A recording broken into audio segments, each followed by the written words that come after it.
بسم اللہ الرحمن الرحیم۔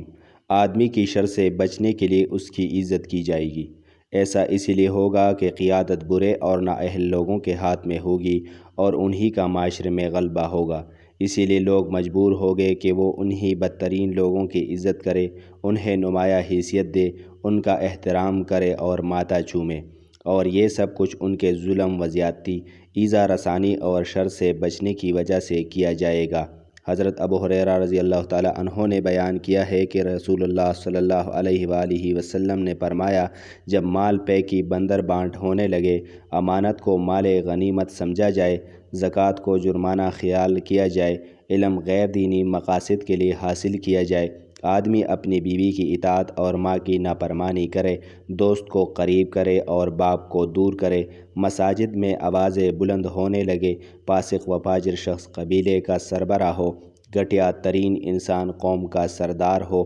آدمی کی عزت اس کے شر کے خوف سے کی جائے، ناچنے گانے والیاں اور آلاتی موسیقی عام ہو جائے، شرابیں پی جائے اور امت کے آخری زمانے کے لوگ پہلے لوگوں پر لعنت کرنے لگے، تو اس وقت لوگ سرخ ہواؤں، زلزلوں، زمین میں دھنسنے، شکلیں مسخ ہونے، پتھروں کی بارش اور ایسی نشانیوں کا انتظار کرے جو اسی طرح پے در پے آئے گی جیسے کسی پرانے ہار کے ٹوٹنے پر اس کے منکے لگاتار گرتے ہیں۔ جزاک اللہ خیرا۔